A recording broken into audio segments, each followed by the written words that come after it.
ክቡራትና ክቡራን የቻናላችን ተከታታዮች እንዴት ናችሁ?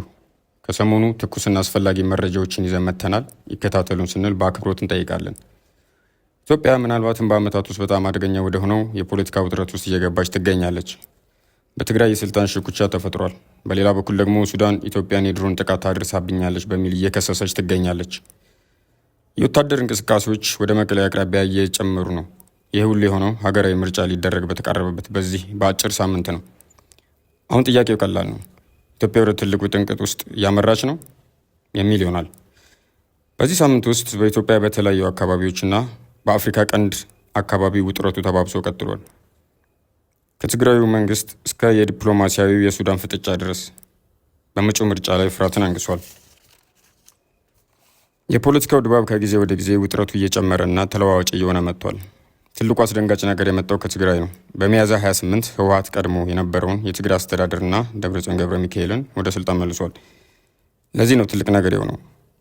የኢትዮጵያ ፌዴራል መንግስት በሌተናል ጄኔራል ታደሰ ወረደ የሚመራውን አስተዳደር አስቀምጦ ነበር። ይህም ማለት ክልሉ የሚተዳደረው ሁለት እኔ ነኝ የማስተዳድረው በሚሉ አካላት ነው። ይህም ለፖለቲካ ፍጆታ ብቻም አይደለም። ይህም የጠቅላይ ሚኒስትር አብይ አህመድ የታደሰ ወረደን የስልጣን ሹመት የሚጋፋ ይሆናል። ህወሓት እንደሚለው የኢትዮጵያ የፌዴራል መንግስቱና እንደ አውሮፓውያን አቆጣጠር በ2022 የተፈረመውን የፕሪቶሪያውን የሰላም ስምምነት ጥሷል በሚል ይከሳል። ለብዙ የፖለቲካ ተንታኞች እይታ ይህ ከሰላም ስምምነቱ በኋላ ከፍተኛ ውጥረት የታየበት ጊዜ ነው። እናም ውጥረቱ በመሬት ላይም እየጨመረ ነው።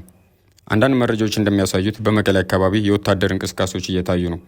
በሚያዝያ 26 በክልሉ ጽሕፈት ቤት አካባቢ ፍንዳታ መሰማቱን ሪፖርቶች ይገልጻሉ። የአካባቢ ምስክሮችም በከተማዋ የጦር አውሮፕላኖች ሲበሩ ነበር ሲሉ ገልጸዋል። ምንም እንኳን እስካሁን ምንም የተረጋገጠ ትልቅ ግጭት ባይኖርም ነገር ግን ወደ ቀድሞ ግጭት ይመለሳል የሚል ፍርሃትን አይሏል። በሌላ በኩልም በሱዳን በኩል ውጥረቱ በከፍተኛ ሁኔታ ጨምሯል። የካርቱም መንግስት እንደሚለው የኢትዮጵያ መንግስት የሰው አልባ አውሮፕላኖች ጥቃት እንዲፈጸምብኝ ለአረብ ኤምሬቶች ፈቅዳለች ስትል ከሳለች።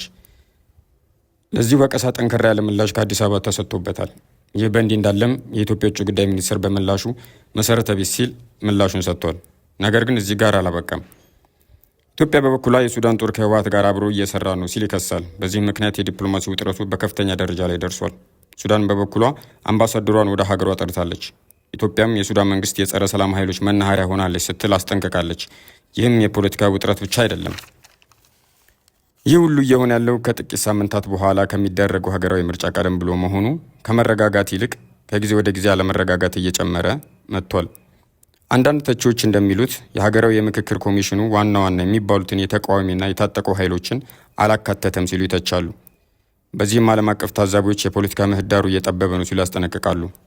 ሆኖም በተለያዩ የአማራና የኦሮሚያ አካባቢዎች ግጭቶች መቀጠላቸው ነገሮች ወደ ተባባሰው ነገር እያመራ ይገኛል።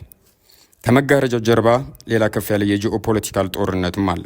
ይህም የውጭ ተዋናዮች ግብፅና አረብ ኤምሬቶች በቀጠናቸው አለመረጋጋት እንዲፈጠር እያደረጉ ነው ሲሉ አንዳንድ የኢትዮጵያ መሪዎች ፍንጭ ሰጥተዋል። በሌላም በኩል ብዙ ተንታኞች ኤርትራን በቅርበት እየተከታተሉ ይገኛሉ።